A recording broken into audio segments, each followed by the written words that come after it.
We are back with another Wuthering Waves video where what are we playing? Wuthering Waves. So obviously I watched the live stream. I have my actual reaction of the live stream up in my live section on YouTube. And I just wanted to go over it real quick because there's a lot of thoughts. I'm seeing a lot of people say it's a filler patch, a 4 out of 10. I'm seeing people saying it's an 8 out of 10. Like I'm seeing such a polarizing response to this patch. And I wanted to go over everything in detail, give my thoughts, because I think overall, I'm going to be honest with you, I said this the other day on stream. I was not expecting much from this patch because I genuinely believe 2.4 was great. I did not expect a main story quest, and that's what we got. So that was pretty cool. But overall, I feel like, it's like a 6.5. If the new Depths of Elusive Realm game mode is actually enjoyable, maybe I could push it to like a 7, right? But it's like, it just feels like it's lacking a lot of content, or at least to me, interesting content. So let's talk about this. Let's break this down. We have the post over here. Obviously, Phrolova is beautiful. I think she's one of the best design characters. I don't care, man. And after seeing her gameplay, which we'll touch on in a moment, was top tier. But so we get a new main story quest. This I really like. This Overture, Rust, Sword, and Sun. A lot of this patch to me feels like a follow-up with the quest, with the echo sets and whatnot. I'm such a big fan of this, and the reason being is, as we all know, if you play a game like Genshin Impact, they just dropped that 8-minute trailer, right? The one with the crazy lore and all this nonsense, and everyone's like, how do you not know who that is? That's the one person I saw in the artifact set from 2 years ago. Koro seems to be doing real solid world building, and they're doing the world building in the forefront. It's literally right there. So as opposed to hiding information in a book, in a random side quest, this is right here.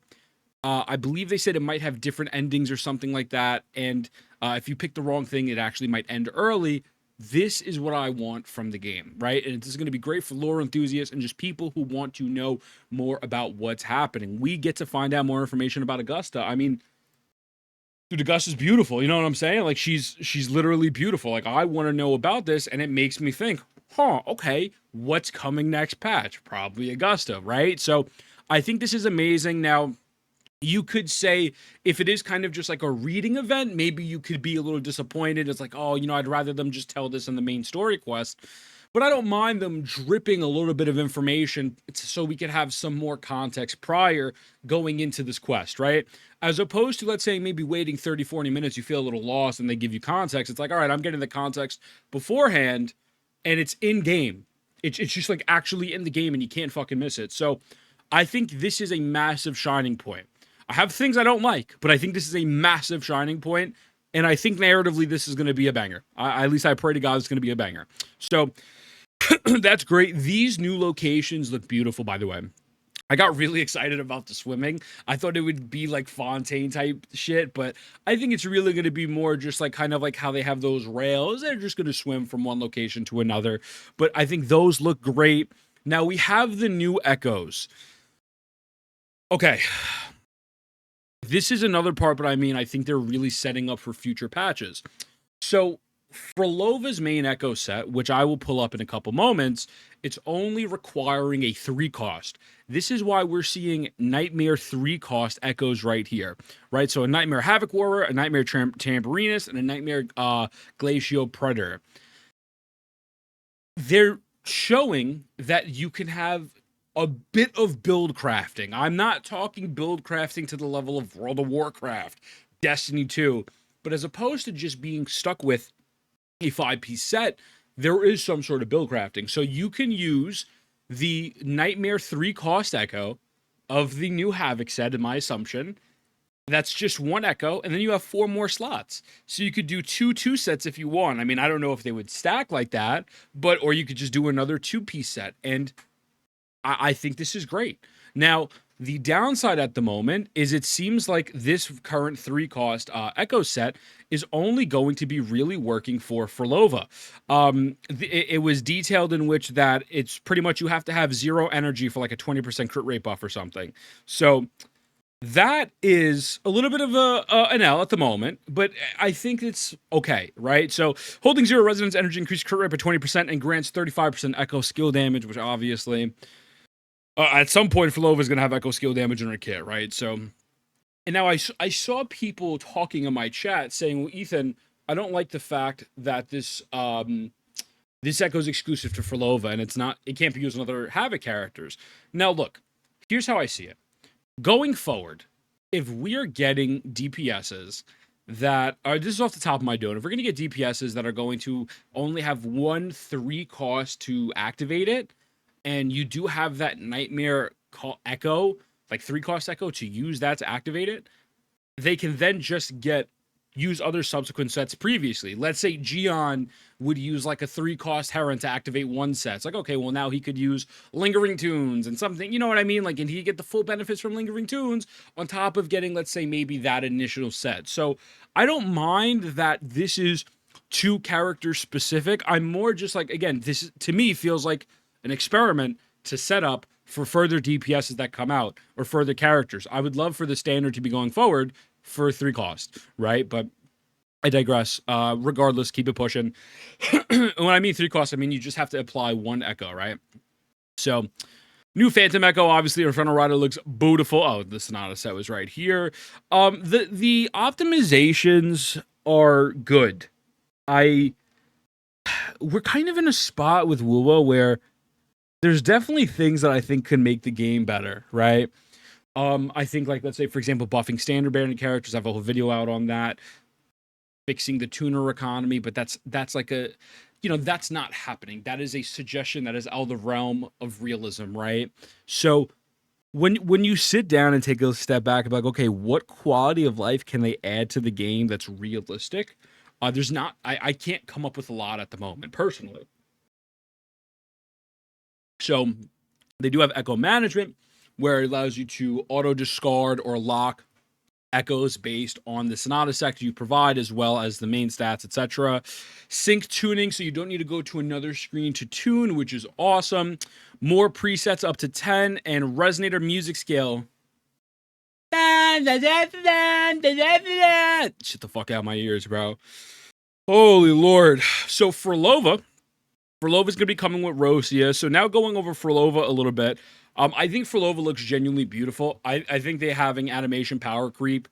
Her actual animations themselves are my favorite. Her as a resonator seems very, very interesting as well. She seems like, I don't want to say quick swap type thing, but she's like a DPS, and she could build up these different nodes on her forte bar, kind of like PGR, and certain order of nodes are going to change your combat style a little bit. And if you don't like a specific note here, it changes the most one farthest to the left and stuff. And her ult animation, what she does in her ult is she transforms and she used Hecate to attack. And so if Hecate takes damage, obviously Phrolova will take damage, but you can actually swap off of Phrolova and go to the next unit, and Phrolova and Hecate won't take damage, and you can just do whatever you want on that other side, right? So whatever other character you want. It's very unique gameplay.